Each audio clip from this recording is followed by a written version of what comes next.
ce que je vous propose, c'est que nous passions maintenant à l'étape suivante de notre après-midi, qui est finalement la restitution, les réalisations du pacte, ce qui a été fait, et on va essayer de détailler un certain nombre d'actions qui ont été réalisées durant ces mois de travail par tout un certain nombre de groupes de travail qui se sont réunis de nombreuses fois sur les différentes thématiques qui sont intégrées dans le pacte pour une logistique métropolitaine.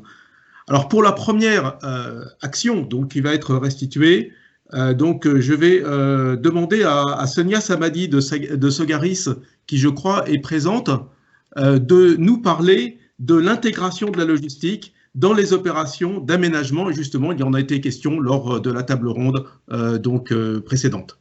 Sonia Samadi. Bonjour Jérôme, bonjour à tous. Je vais essayer d'être extrêmement rapide puisque on a un programme assez chargé et il s'est dit déjà beaucoup de choses sur ce sujet. Pour synthétiser ce comité qui s'est tenu à plusieurs reprises et bien repositionner les enjeux, donc cette initiative, donc ce comité, il a permis de réunir des représentants de collectivités, des aménageurs et des acteurs professionnels pour aborder la logistique urbaine. Donc ça mérite d'être souligné puisque finalement c'est assez rare d'avoir ce type de lieu. Aujourd'hui, les aménageurs sont finalement très peu au contact des acteurs de la logistique, et la logistique urbaine est le grand absent de toutes les grandes programmations urbaines à l'échelle du territoire métropolitain. Donc c'était déjà en soi une très très belle initiative de pouvoir réussir à réunir ces acteurs et d'aborder, de mettre en lumière et de dépasser une double contradiction qui est au fondement finalement de toutes les difficultés qui ont pu être évoquées, de ce qu'on doit dépasser dans les années à venir. La première contradiction, c'est que la logistique urbaine, on l'a dit, elle est devenue une fonction urbaine incontournable dans nos villes, mais qu'elle est le grand absent de nos programmations urbaines. Elle est l'objet d'un déni, que ce soit dans notre ville, parce que la logistique, les espaces, les entrepôts ont disparu depuis plusieurs décennies de nos villes. Donc on a énormément de mal à accepter, à intégrer que ces espaces reviennent en ville, et y compris dans les nouveaux projets, les écoquartiers qu'on imagine, on a encore énormément de mal à dépasser finalement ce déni. Donc c'est la première contradiction qu'on a pu aborder avec l'ensemble des interlocuteurs. La deuxième, c'est cette distorsion entre le temps de la ville et l'accélération des mutations qui est à l'œuvre. Il faut vraiment bien intégrer que l'horizon de la transition énergétique est paradoxalement beaucoup plus proche dans les échéances que les collectivités aujourd'hui se fixent, beaucoup plus proche que l'horizon de développement des projets urbains dont on parle. Donc c'est un vrai sujet, c'est-à-dire que le temps pour produire de nouveaux espaces, pour produire une ville qui permet de concilier les flux logistiques est extrêmement lointain par rapport à la rapidité des mutations, la rapidité de l'augmentation des flux qu'on a à traiter. Donc cet atelier, il a permis d'aborder cette double contradiction et du coup de bien repositionner la question de la place de la programmation d'espace en ville, puisque la mobilité des biens, c'est une affaire de flux, mais c'est d'abord une affaire d'espace et de surface. Si on veut décongestionner l'espace public, paradoxalement, il faut créer des espaces adaptés, clos, fermés, qui permettent d'internaliser les nuisances. Et donc, c'est bien une question foncière et immobilière autant qu'une question de flux. Et donc, c'est là où on en vient à la question de l'intégration de la logistique dans ces projets urbains. Qu'est-ce qu'ils permettent de faire, ces espaces? Ils permettent de réaliser justement ces évolutions réglementaires compatibles avec le développement de flottes décarbonées pour pouvoir faire cette rupture de charge à l'intérieur de ces espaces, pour pouvoir recharger les véhicules, transformer les marchandises, puisqu'on parle également aussi de production, d'enjeux de fabrication et de production. Et puis ces espaces, ils permettent de créer les conditions de réimplantation de nouveaux services en ville. On l'a vu à la faveur de la crise sanitaire, la logistique, c'est aussi des nouveaux services au cœur des villes qui sont indispensables. Donc pour ça, l'enjeu, il est bien de l'anticipation et de la programmation. Donc c'était les deux grands axes sur lesquels cet atelier a débattu et qui a permis de produire le livrable donc à l'intention des aménageurs, des collectivités pour intégrer la logistique dans les projets urbains. C'est concrètement de quoi on parle, quels sont les leviers qui sont aux mains de ces acteurs.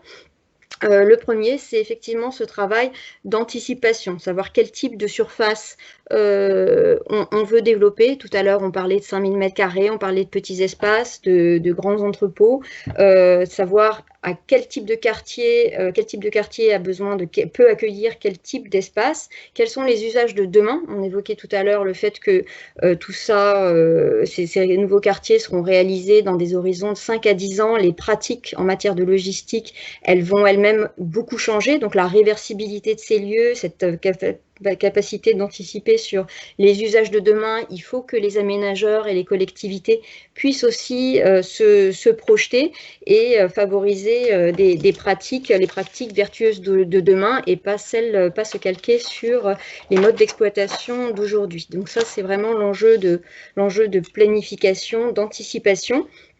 Et puis, autre aspect sur lequel les participants ont beaucoup débattu, c'est de savoir finalement comment on lève les freins, puisqu'il y a toujours dans n'importe quel écoquartier ou n'importe quel projet urbain de bonnes raisons finalement pour ne pas accueillir la logistique ou se dire qu'elle peut qu'elle peut aller s'implanter ailleurs. Et donc pouvoir aborder les questions, on va dire les questions qui fâchent, la question comment on y arrive économiquement dans cette équation, comment on arrive à créer les conditions d'une bonne intégration au plan architectural, en termes de forme urbaine, de paysage, y compris d'intégrer ces espaces logistiques dans une stratégie énergétique, comment cette fonction logistique peut aussi, et ces espaces peuvent créer aussi des conditions d'une stratégie énergétique ou paysagère au service du projet urbain. Des projets comme ceux qu'on a pu citer tout à l'heure ou comme Chapelle Internationale en témoignent. Un entrepôt urbain qui accueille sur 6000 m² en toiture de l'agriculture urbaine, c'est aussi un immeuble qui peut être mis au service de la ville et du nouveau quartier. Et de ce point de vue-là, c'est vrai que des espaces comme pendant des années, on a subi des centres commerciaux ou des gares mal intégrées. L'enjeu de la logistique urbaine de demain, en tout cas celle qu'on souhaite favoriser sur le territoire métropolitain, c'est d'être capable de penser en amont ces nouveaux espaces intégrés et ouverts sur la ville, à l'image de ce qu'on souhaiterait aujourd'hui de faire sur l'intégration de gares complètement insérées dans le tissu urbain. Et puis dernier point qui est abordé dans ce mémo, c'est la question de l'évaluation, et au-delà de l'évaluation, c'est le contrôle, comment on contrôle, comment on mesure, puisque c'est aussi par ce biais-là qu'on arrivera à convaincre du bien fondé de ces solutions et de ces espaces en ville, du bien fondé de leur impact sur les flux, de leur impact en termes d'insertion et de services rendus à la ville. Voilà tout ce que vous trouverez dans ce mémo qui a été produit avec les contributions d'un certain nombre d'acteurs qui ont réussi à se parler, à confronter finalement des visions parfois contradictoires. Donc c'est que le début d'une feuille de route qui est extrêmement ambitieuse, qui est celle qui a été évoquée en première partie de cette table ronde. Il reste encore beaucoup à faire pour programmer dans les projets urbains, dans les PLU, et créer les conditions de ces développements adaptés qui permettront de concilier la ville et la logistique. Merci Sonia, c'est en effet extrêmement dense, et merci pour toute cette implication sur ce travail. On a compris, l'intégration de la logistique dans les opérations d'aménagement, c'est fondamental. Dans les PLU, mieux utiliser la voirie publique, on en a parlé avec ce que nous a expliqué David Béliard lors de la table ronde. Alors on va maintenant parler d'un deuxième sujet qui a fait l'objet d'un certain nombre de groupes de travail, qui est la logistique fluviale. Et donc, je vais appeler Antoine Berbin, donc j'ai vu Antoine était parmi nous, et Dominique Ritz pour nous parler finalement de ce sujet de la logistique fluviale, la logistique urbaine fluviale. Hein, qu'est-ce qu'on peut faire de plus? Comment on peut finalement utiliser cet axe, et on le sait, qui est souvent disponible. Hein, donc, malgré les problèmes peut-être qu'on a en ce moment, il y a peut-être quelques problèmes conjoncturels en ce moment de hauteur du niveau de l'eau, mais bon, ça va durer quelques jours seulement. Antoine Merlin. Bonjour Merci. Antoine. Merci Jérôme. Bonjour à toutes et à tous. Nous interviendrons effectivement à deux avec Dominique Ritz pour VNF en charge du réseau fluvial et moi-même pour Aropa qui est en charge des ports maritimes et fluviaux de la vallée de la Seine. D'abord, et c'est l'objectif, je crois, de la réunion avec quelques éléments de bilan du travail réalisé en 2020. Donc, d'abord, on tient à dire collectivement avec Dominique que malgré la crise, nos ports et le réseau fluvial sont restés en fonctionnement toute l'année pour traiter à la fois les flux de marchandises en vrac, les matériaux de construction, les déblais de chantier, les déchets valorisables, les céréales, et j'en passe, et les flux conteneurisés qui servent aux échanges commerciaux, qu'il s'agisse d'import-export ou de distribution urbaine. En 2020, nous avons même comptabilisé 33 millions de tonnes manutentionnées sur l'ensemble des quais fluviaux à l'échelle de Aropa. C'est une légère baisse par rapport à 2019, une baisse inférieure à 4%, qui nous semble pour autant un très bon résultat dans le contexte de la crise et qui marque à la fois la grande utilité du transport fluvial et sa résilience dans la crise sanitaire et économique que nous connaissons.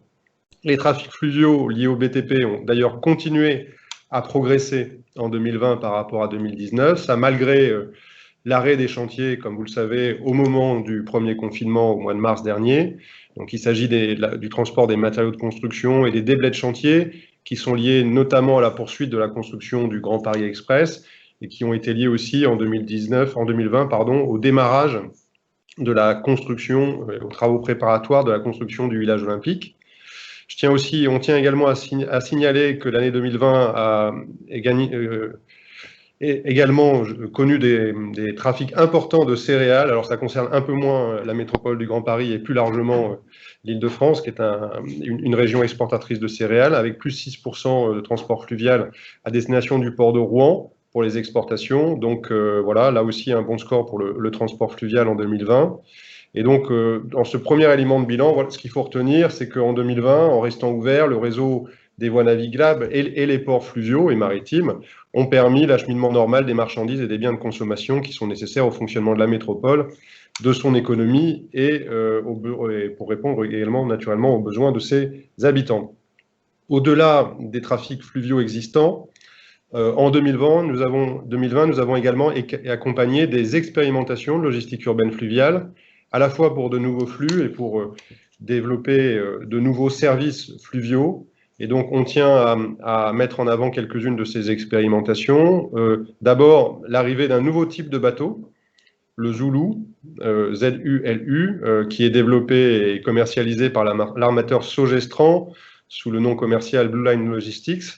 Donc, la particularité de cette innovation, c'est que c'est un bateau qui est très polyvalent et très maniable, qui est équipé d'une grue auto-déchargeante et qui permet de transporter et de décharger tout type de marchandises, pas du vrac, mais tous les autres types de marchandises, et de contenants sur les quais urbains, sans travaux nécessaires sur les quais urbains existants. Et donc, ça permet à la fois le transport fluvial jusqu'au plus près du besoin, en ville, des marchandises pallettisées, de caisses mobiles, voire de camionnettes ou de triporteurs électriques qui ont été préalablement chargés sur nos grandes plateformes multimodales en dehors du cœur de l'agglomération parisienne, par exemple. Et je tiens également à dire que cet armateur, l'armateur Sogestran, travaille à l'arrivée d'une nouvelle version du Zulu, équipée avec une pile à combustible dès la fin de cette année, ce qui fera une offre très singulière, puisque ce sera le premier bateau fluvial de fret zéro émission, et qui opérera dès la fin de l'année dans l'agglomération parisienne. C'est donc une grande première qui nécessitera toutefois d'être accompagnée par les chargeurs, parce qu'à ce stade, l'armateur identifie que le coût de ce dispositif zéro émission est probablement plus élevé que celui du Zulu thermique. Autre innovation avec une déchetterie fluviale donc, qui a été déployée en 2020 sur le quartier des Deux Rives de Seine dans Paris. Donc c'était à l'initiative de la société Suez et en partenariat avec la ville de Paris. Il s'agissait de la deuxième édition de cette expérimentation. Ça a permis le transport et l'évacuation de 19 tonnes de déchets. En 2019, c'était 15 tonnes de déchets, donc c'est naturellement des camions évités. Cette expérimentation qui a été maintenant conduite 2 années de suite a démontré à la fois sa faisabilité et son utilité. Et ce qu'on tient à dire, Dominique Ritz et moi-même, c'est que nous sommes prêts à accompagner naturellement les collectivités locales qui voudraient pérenniser ce type de service depuis ou vers nos quais urbains, donc service de déchetterie fluviale. On tient aussi à mettre en avant l'expérimentation réalisée par Valdelia, donc qui est un éco-organisme de recyclage des mobiliers usagés. Il s'agit de la filière de collecte et de recyclage des déchets d'éléments d'ameublement non ménagers. Donc Valdelia a expérimenté le transport fluvial pour acheminer des déchets de mobilier entre le port de Tolbiac, donc encore à Paris, et le port de Gennevilliers pour leur recyclage sur le port de Gennevilliers, et ce test a été positif. Enfin, 2020 a connu plusieurs expérimentations et continuera à connaître des expérimentations en 2021 pour livrer des chantiers de construction en bois depuis la Normandie jusque dans la métropole du Grand Paris en utilisant le transport fluvial. Il s'agit d'une volonté assez affirmée des acteurs concernés, donc des fournisseurs normands de matériaux de construction en bois, mais aussi des transporteurs fluviaux, de développer cette solution comme alternative aux livraisons par la route. Et nous, VNF et Aropa, allons continuer à accompagner ces initiatives dans le cadre de la montée en puissance et du développement de la construction en bois dans la métropole parisienne. En complément de ces éléments de bilan sur les flux, comme prévu, en lien avec la métropole du Grand Paris, nous avons conduit en 2020 l'étude de faisabilité pour la création d'un éco-simulateur de transport fluvial. L'idée était de créer un outil numérique au service des acteurs publics et des acteurs privés qui permettent de simuler les effets et les bénéfices dans la métropole du Grand Paris d'un transport fluvial de marchandises comparativement à un transport routier, cela pour tous les types de marchandises et de trajets. Donc l'étude de faisabilité a été réalisée et elle est concluante. Et nous souhaitons donc engager en 2021 la phase de développement de cet outil numérique qui prendra la forme d'une plateforme numérique de simulation, a priori ouverte à tous, et qui permettra une évaluation de la pertinence d'un transport fluvial avec un comparatif des externalités négatives, bruit, accidentologie, congestion, des émissions atmosphériques polluantes, des temps de transport, voire des coûts par rapport au transport à un transport routier. Voilà pour ces premiers éléments de bilan et je passe la parole à Dominique pour la suite du bilan du groupe sur le transport fluvial. Merci Antoine. Donc Dominique Ritz, donc un petit mot en complément, donc si c'est possible de votre part, et puis on va essayer ensuite de passer à l'action suivante. Oui, bien sûr. Bonjour à tous. Donc Dominique Ritz. J'enchaîne donc sur les propos d'Antoine Berbin. Donc une autre action que nous avons menée collectivement en 2020 et qui devrait d'ailleurs déboucher très prochainement en 2021, c'est l'élaboration d'un guide à l'usage des décideurs locaux sur le transport fluvial et notamment sur le transport fluvial dans son usage en logistique urbaine. L'ambition de ce guide, c'est de mieux faire connaître le fluvial. Antoine Berbin a parlé d'un certain nombre de réalisations. Malgré tout, nous observons que l'usage du fluvial reste mal connu, peu connu par nombre d'acteurs économiques, nombre d'acteurs politiques, de décideurs locaux. Et donc l'ambition de ce guide, c'est d'expliquer ce qu'est le fluvial, comment il fonctionne, quels sont ses atouts dans le transport de marchandises et singulièrement dans le transport de marchandises de proximité, dans cette fameuse logistique urbaine qui nous intéresse tous, comment il peut s'intégrer dans cette logistique urbaine et contribuer à faire que cette logistique urbaine finalement aille dans le sens souhaité par nos concitoyens d'un partage de la voirie plus humain, plus inclusif, avec moins de poids lourds, plus de véhicules légers, où finalement la place du piéton est mieux respectée, la place du vélo est mieux respectée. Et le fluvial en la matière peut apporter de nombreux atouts. C'est ce que cherche à montrer ce guide. Alors je dirais juste et très rapidement, la logistique urbaine, l'usage du fluvial dans la logistique urbaine aujourd'hui, il y a une grande appétence qui se dessine en France. Paris a été assez en avance avec la démarche Franprix, que tout le monde connaît. Aujourd'hui, nous sommes peut-être un peu en retard. D'autres collectivités, à Bordeaux, à Toulouse, à Strasbourg, sont en train de mettre en place de la logistique urbaine recourant au fluvial avec des très belles réalisations. Nous avons un énorme potentiel sur l'Île-de-France, sur Paris, sur la métropole du Grand Paris en matière de logistique urbaine recourant au fluvial. Il ne faut pas baisser les bras, il faut y aller et nous réussirons collectivement. En 2020, c'est plus de 13 000 13 000 bateaux qui sont passés dans Paris, bateaux de marchandises. Ça représente l'équivalent de plus de 500 000 poids lourds évités sur les routes. Ça représente plus de, que je vous dise pas de bêtises, ça représente plus de 8000 km en fait, de poids lourds mis bout à bout, ce qui commence à devenir quand même un kilométrage très important. C'est plus de 225 fois le tour du périphérique, 8000 tonnes de CO2 évitées, plusieurs dizaines de tonnes de NOx évitées, rien que dans Paris. Donc, recourir au fluvial est une chance pour nous, collectivement, il faut y aller. Le guide doit nous aider à le faire. Ce guide, il est aujourd'hui quasiment terminé, il est en phase de relecture et il devrait être publié dans les toutes prochaines semaines, voire dans les tout prochains jours. Voilà en quelques mots retracer ce que nous avons fait en 2020 avec nos amis d'Aropa et que nous allons poursuivre en 2021. Merci Dominique Ritz et Antoine Berbin pour cet éclairage sur le fluvial, donc un guide à lire très prochainement avec beaucoup d'informations, nombreuses informations. On va revenir finalement à une troisième action qui a fait l'objet de tout un certain nombre de groupes de travail dans le cadre du Pacte pour une logistique métropolitaine, qui concerne la mutualisation des espaces. Donc on sait que les espaces sont rares, on en a parlé, il faut les réserver dans les PLU, dans les opérations d'aménagement, mais on peut aussi optimiser l'utilisation des espaces existants, et donc ça a fait l'objet d'un groupe de travail. Et je vais donc donner la parole à Michel Laurent, je crois, de la Chambre de commerce et d'industrie Paris-Île-de-France, qui a piloté ce groupe de travail. Michel Laurent, si vous êtes présent, je vous donne la parole. Oui, bonjour à toutes et à tous. Merci de me donner la parole. Bonjour. Effectivement, la Chambre de commerce et d'industrie Paris-Île-de-France s'est investie sur le PAC pour une logistique métropolitaine dès son lancement en 2018.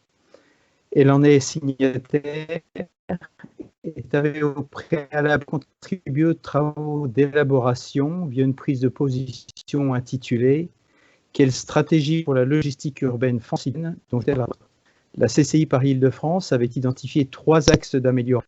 Mieux prendre en compte les besoins des professionnels mobiles, insérer les activités logistiques dans les documents d'urbanistes et engager des mesures fortes pour la transition des flottes. Dans la suite de ces travaux, nous avons développé notre coopération avec la métropole du Grand Paris sur cette thématique logistique. C'est sur le volet foncier que la Chambre de commerce a été identifiée comme le pilote du comité opérationnel numéro 5, s'intéressant à la mutualisation des activités de logistique intitulée « Tester les solutions mixtes qui mutualisent l'usage de l'espace ». Ce comité opérationnel a réuni jusqu'à 80 partenaires publics et privés, dont une vingtaine de contributeurs actifs lors de ces rencontres. Le constat est que la logistique urbaine est en pleine expansion, mais souvent considérée comme une nuisance. Elle peine à s'insérer dans la métropole en raison de la rareté et du coût élevé du foncier. Des réponses doivent être proposées dès maintenant et ce comité opérationnel a eu pour objectif d'identifier les actions envisageables, d'étudier leur faisabilité en Île-de-France et aussi et surtout de sensibiliser les acteurs de projet. Pour répondre à ces enjeux, 3 volets ont été partis. Les opportunités de pouvoir mutualiser l'immobilier et les pratiques logistiques, partage d'espace entre logistique et haute fonction, ou entre plusieurs activités logistiques, typologie d'espace pouvant offrir des opportunités de mutualisation, et catégories pouvant être mutualisées. Les enjeux de réglementation qui apparaissent pour les opérateurs mobiliers comme des contraintes au développement de cette mutualisation. Et aussi les évolutions des pratiques et les retours d'expérience dans le domaine. Le programme de travail abordé lors de ce comité de pilotage opérationnel, pendant 2 ans, le groupe s'est réuni de façon régulière, malgré la crise, afin de proposer des temps de réflexion, d'audition et aussi de déplacement sur le terrain et de préparation d'un guide méthodologique. La fréquence de rencontres était d'environ 1 fois par trimestre, avec systématiquement un thème et des auditions d'experts. Les thématiques abordées ont été les suivantes: un benchmark national des solutions, l'espace logistique urbain et les innovations dans ce secteur immobilier. Les contraintes et les attentes réglementaires, notamment les installations classées et les plans locaux d'urbanisme, par exemple, et bien législation. Dans les acteurs auditionnés, nous avons les services de l'État sur les questions réglementaires, l'ADRIR notamment, les collectivités avec les planifications locales et les expérimentations, des fédérations professionnelles de métiers impliqués, commerce de proximité, grandes et moyennes distributions, ou tout ce qui tourne autour du stationnement et des parkings souterrains.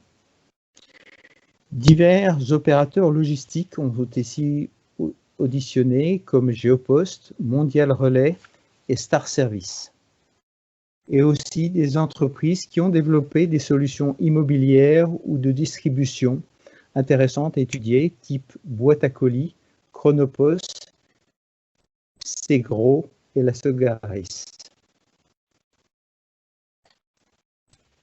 Je suis désolé, monsieur Laurent, on a du mal à vous entendre. C'est très haché. Peut-être enlever les oreillettes. C'est très haché. Est-ce que vous pouvez peut-être en quelques instants nous en dire plus, en sachant qu'il va y avoir un guide qui va être publié très prochainement. Oui, tout à fait. Un mémo qui va être publié donc, très prochainement par la métropole. Voilà, donc l'objectif pour aboutir à ceci, c'est effectivement la publication d'un mémo qui va permettre de rassembler les bonnes pratiques pour pouvoir les communiquer notamment aux acteurs concernés et aux différentes agglomérations, mairies et intercommunalités ou EPT. Je voulais mettre en relief quelques éléments, notamment des visites sur le port de la Bourdonnais, et la visite du site Vélog, donc le port industriel de Gennevilliers, où Segro a donc fait une mutualisation à 2 étages, ce qui est un point innovant dans la métropole.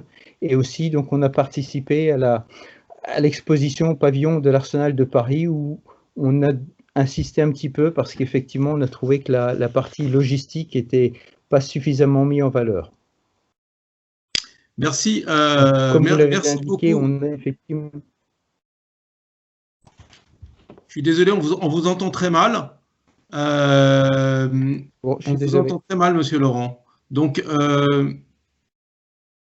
je ne sais pas si on peut conclure finalement l'intervention de la CCI sur ce groupe de travail. En tout cas, on sait qu'il va y avoir un mémo qui va être publié dans les semaines qui viennent sur tous les travaux qui ont été effectués dans ce groupe de travail.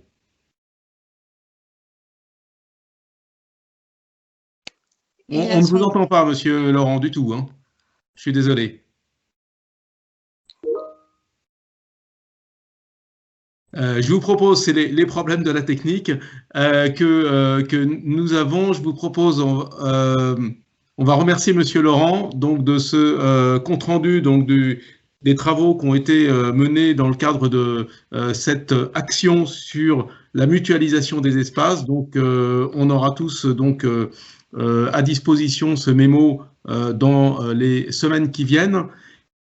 On va, si vous le voulez bien, donc résumer les travaux d'un autre groupe de travail qui a été abordé lors des interventions introductives du président Ollier et de Jean-Michel Genestier, qui concerne l'harmonisation des règlements marchandises sur le territoire de la métropole du Grand Paris. Je vais donner la parole à Martine Vasquez. Oui, bonjour à tous. Donc, comme l'a dit Jérôme, on a déjà parlé de cette thématique lors de la table ronde. Et ce qu'on a vu, c'est que nos villes étaient des espaces de consommation de biens qu'il fallait acheminer. Et ces flux de marchandises entraînaient des nuisances, pollution atmosphérique, nuisances sonores, encombrement. Un des leviers que possèdent les collectivités, c'est la réglementation. Or, ce qu'on constate, c'est que cette réglementation d'une collectivité à l'autre, elle est très différente, très hétérogène. Certaines collectivités utilisent des restrictions en fonction de la longueur des véhicules, d'autres en fonction du poids, d'autres en fonction de la surface. Même au niveau des horaires d'accès, on a aussi des différences entre d'une commune à l'autre. ce qui rend en fait la situation complexe pour les acteurs privés. Dans ce cadre-là, il est difficile d'organiser et d'optimiser les flux pour les acteurs privés. Autre constat aussi, c'est que souvent, cette réglementation, elle est peu lisible, elle est mal signalée et peu lisible. C'est ces constats-là qui ont conduit la métropole à choisir de travailler sur l'harmonisation des réglementations marchandises. Donc cette action, elle avait deux objectifs. Un premier objectif, donc, c'était définir un cadre réglementaire commun et qui soit à la fois partagé par les collectivités et par les professionnels. Donc en termes de gabarit, d'utilisation d'aires de livraison et d'horaires d'accès. Et le deuxième objectif, c'était donc d'évaluer l'impact à la fois sur le territoire, mais aussi sur les organisations logistiques des acteurs privés de cette harmonisation par une expérimentation sur un territoire. En ce qui concerne le premier objectif, donc l'objectif d'un cadre réglementaire commun, donc c'est le fruit du travail du comité de pilotage qui réunissait à la fois des acteurs privés et des acteurs publics. Et donc on est arrivé à un cadre réglementaire commun. Donc le critère discriminant, c'est la longueur, donc avec un palier à 12 mètres. Et également des plages horaires communes. C'est basé sur celle de la ville de Paris, donc de 7h à 17h, et ensuite on a laissé la possibilité de deux plages horaires, de 7h à 17h ou de 7h à 20h.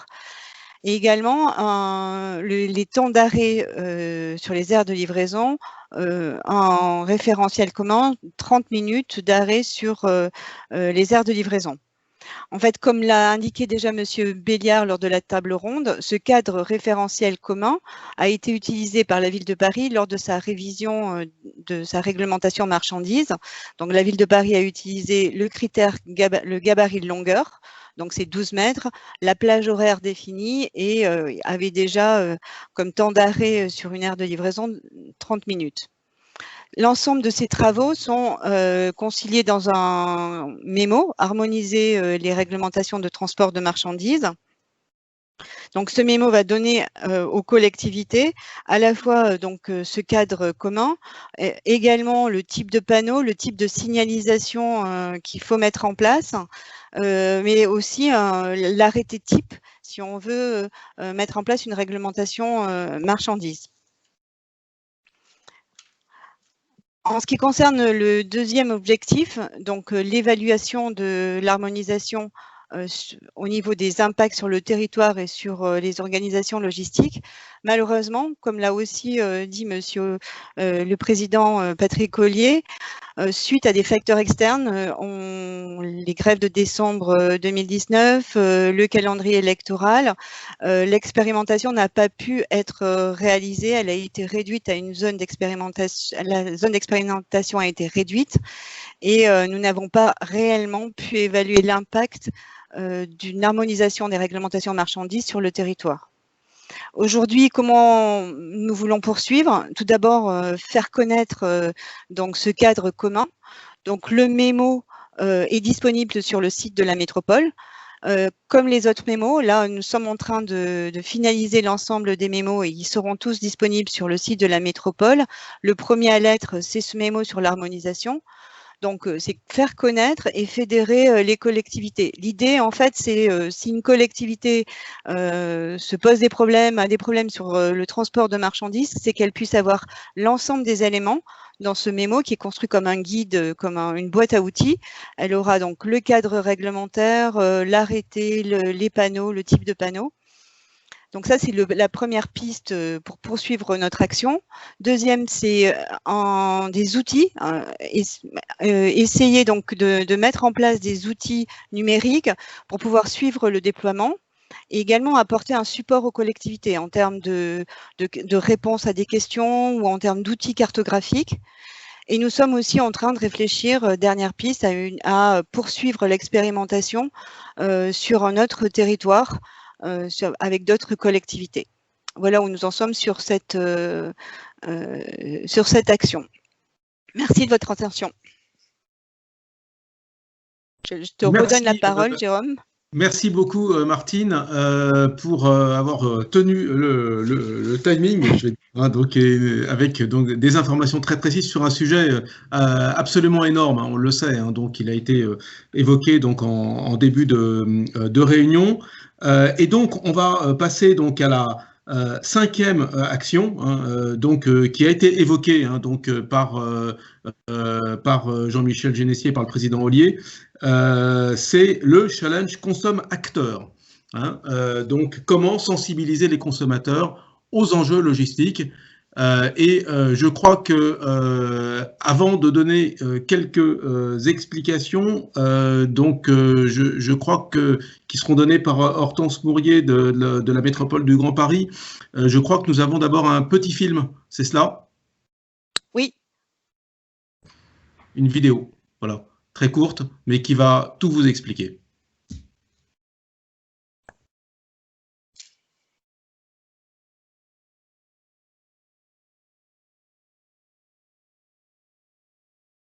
Il manque le son, je crois.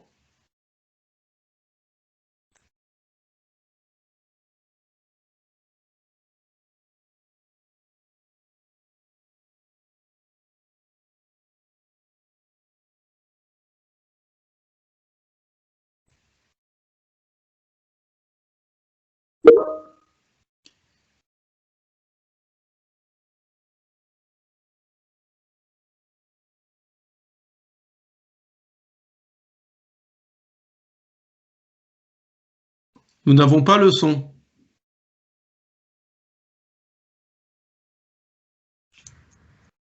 Je pense qu'il faut laisser un peu de temps que ça charge, mais ça devrait arriver.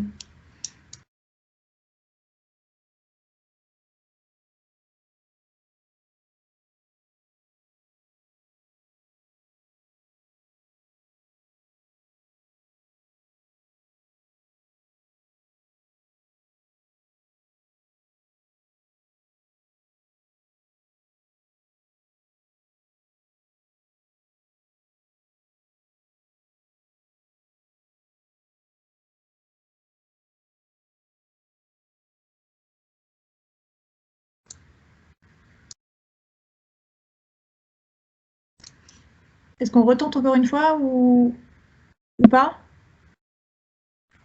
Je ne sais pas si vous m'entendez.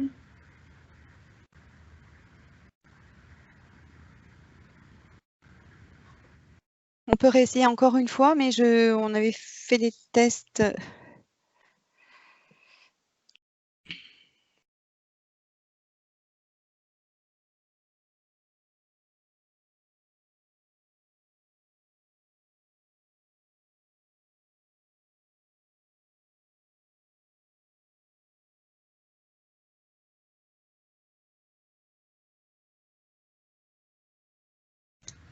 Effectivement, on va vous envoyer le lien YouTube sur le chat. Et je vais vous donner les suites que vous donnez au challenge Consomme Acteur. L'idée, c'est qu'on a accompagné plusieurs... Pardon, je mets ma caméra. Sophie Bennett de la métropole du Grand Paris. On a accompagné plusieurs habitants de la métropole qui étaient volontaires pour participer à ce challenge durant 7 semaines sur 4 défis, donc, qui tournaient autour du zéro déchet et de la modification de leur livraison. Pour donner suite, donc je vous donne rapidement, vous pouvez regarder la vidéo, on va vous mettre le lien dans le chat. Pour donner suite à ce challenge, on travaillera sur les messages qui ont été laissés par les consommateurs pour nous lancer, nous, et pour lancer une campagne de communication à destination des habitants, des collectivités et des différents acteurs de la logistique.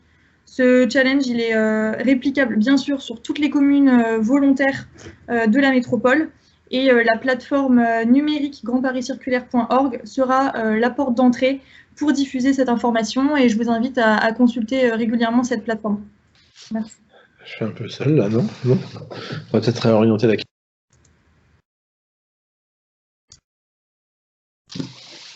Merci Sophie, on va peut-être laisser, je crois qu'Hortense Mourier voulait nous donner quelques précisions sur le challenge consommateur ou J'ai remplacé Hortense. Ah d'accord, ok. D'accord, donc une action quand même tout à fait nouvelle. Hein. C'est vrai qu'il y a, on parle jamais de l'impact et de l'effet finalement que peuvent avoir les comportements du consommateur sur la logistique. Et je crois que c'était une grande première de mettre en place ce groupe de travail et d'avoir des résultats précis, de les mesurer et de voir quelles peuvent être les conséquences logistiques des comportements d'achat. Et donc c'est très très intéressant. Donc je crois qu'on a voilà, déjà 5 actions, je vais dire, qui ont fait l'objet de groupes de travail, de travaux pendant un certain nombre de mois, avant le confinement et même après le confinement, le premier confinement. Et donc on va aborder un sujet suivant, c'est donc nous avons un groupe de travail qui a fait une enquête logistique auprès des collectivités de la métropole, et je vais laisser peut-être Christian Morel nous donner les résultats, nous communiquer les résultats de cette enquête. Christian, je te donne la parole. Oui, bonjour à toutes et à tous. Merci Jérôme de me donner la parole pour vous restituer de manière assez synthétique et très rapide ce qui a été l'enquête que nous avons conduite en fin d'année 2020, début d'année 2021, qui s'est clôturée récemment auprès des collectivités, établissements publics territoriaux de la métropole. L'objectif était, dans ce premier temps d'échange, de disposer d'éléments quantitatifs, de connaissances sur la perception de la logistique urbaine, la façon dont elle était vécue dans ces communes métropolitaines et ces EPT, d'identifier les principaux problèmes rencontrés, même si vous allez voir, on ne sort pas des constats que l'on a pu faire jusqu'à maintenant, mais c'était quand même important de revoir à nouveau ces éléments auprès des acteurs concernés, de recenser les moyens qu'ils pouvaient déployer aujourd'hui pour traiter ces problèmes, et puis de connaître leurs besoins, mais aussi leurs attentes pour nous projeter dans le pacte 2 qui était annoncé en introduction par le président.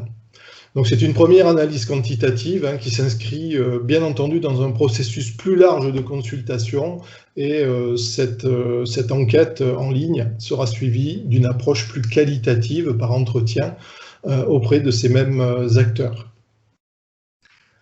Les territoires ont joué le jeu, ils ont répondu de manière satisfaisante puisque nous avons eu 36 réponses.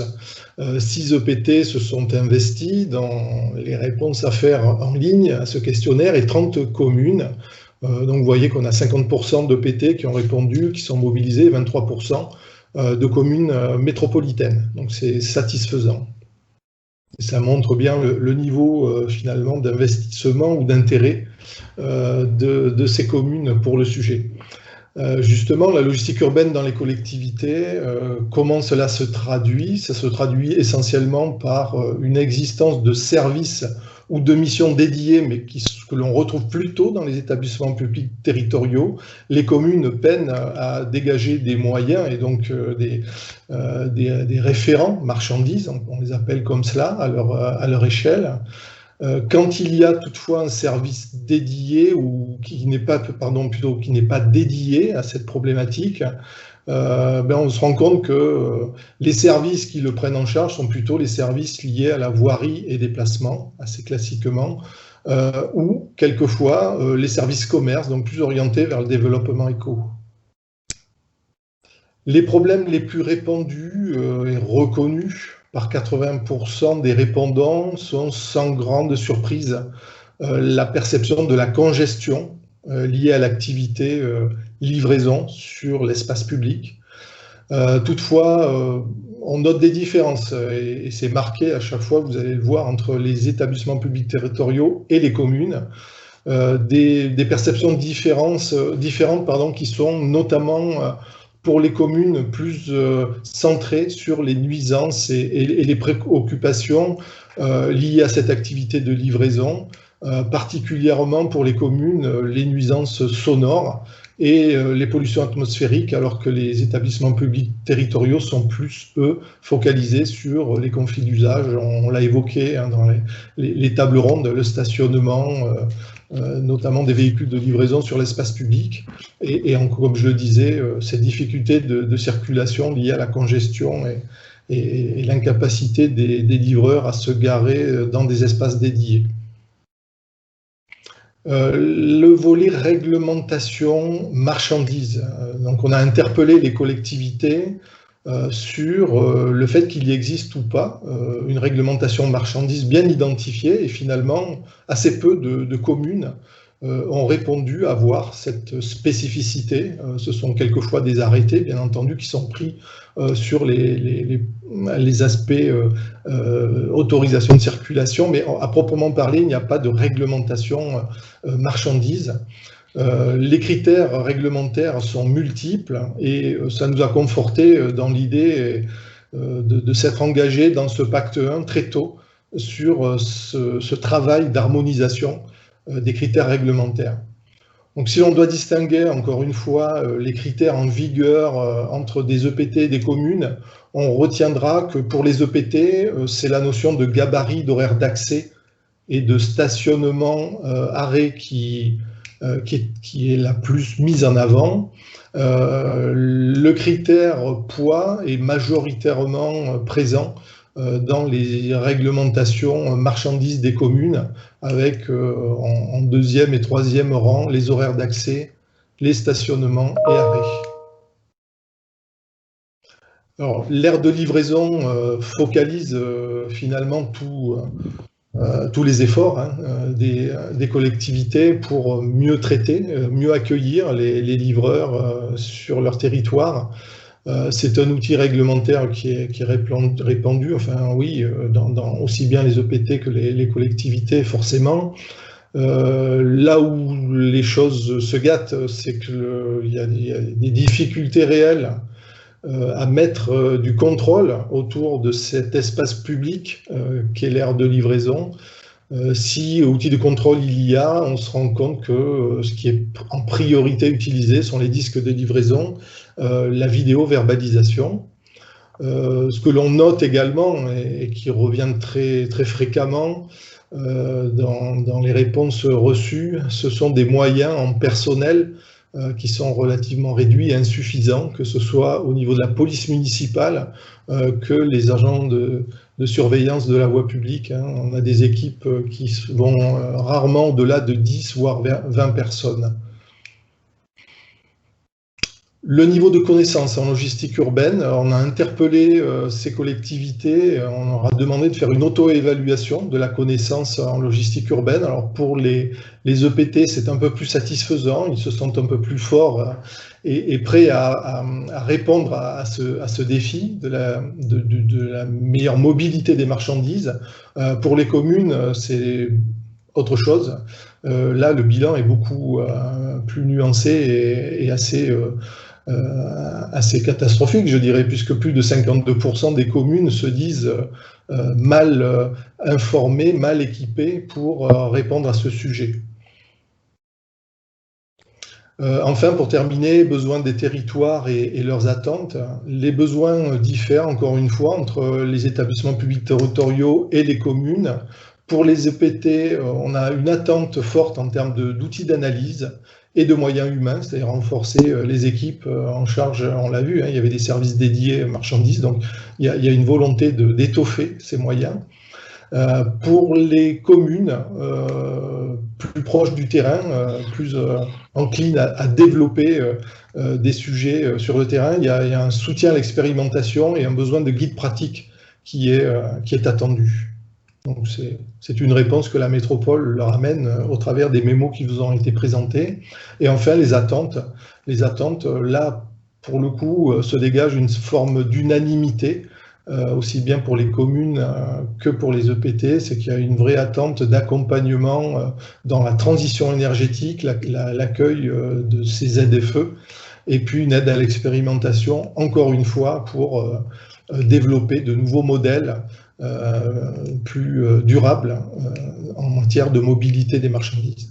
Voilà très rapidement rappeler les principaux enseignements de cette enquête qui, encore une fois, sera suivie d'entretien plus qualitatif pour conforter cette connaissance que l'on a de la logistique urbaine appréhendée par les collectivités métropolitaines. Merci Christian pour ce résumé, et puis on a bien compris donc des attentes des collectivités locales pour mettre en œuvre des actions de logistique urbaine. Et pour conclure finalement ces 2 heures de travail, je vais donner la parole à Jean-Michel Genestier qui veut peut-être faire un mot de conclusion. Jean-Michel Genestier. Oui, je reprends la parole. Merci beaucoup. Je voulais d'abord remercier chacune et chacun de votre écoute. Vous êtes quasiment 200 à être connectés depuis le temps du démarrage et du lancement. Et puis on a eu la complémentarité des différents acteurs qui montrent que le sujet de la logistique urbaine dans la métropole est un sujet extrêmement complexe qui vise à avoir des interactions très fortes entre les différents acteurs. Je pense que les choses vraiment sont en train de se structurer. Donc c'était une belle étape que de pouvoir faire ces rappels des travaux qui ont duré une trentaine de mois, mais concrètement finalement 18 mois pleins, hors Covid et hors élection municipale, et donc qui permettent de montrer que nous sommes à un point de bascule. Ce point de bascule va permettre de lancer les 4 ateliers avec les thématiques qui vont nous permettre de faire un point d'étape, et au-delà du point d'étape, de déterminer ensuite, après, les idées et les actions qui vont nous permettre d'ici à juin de montrer que la métropole a accéléré sur le sujet de la logistique urbaine et va permettre de déterminer des éléments extrêmement concrets qui seront, j'en suis sûr, déployés aussi dans d'autres métropoles. Donc je voudrais vous remercier pour cela. Le président Ollier a dû nous quitter, il vous l'a dit, il avait une autre conférence à distance, et il m'a redit combien il comptait sur les sachants, à la fois les collectivités, que ce soit les communes ou les établissements publics territoriaux, les professionnels et les associations professionnelles du territoire métropolitain, pour que nous puissions vraiment tous ensemble, comme nous l'avons fait pendant ces 30 premiers mois, travailler de façon conjointe avec un objectif, c'est de trouver le point commun qui va nous permettre vraiment de faire évoluer les choses. Voilà.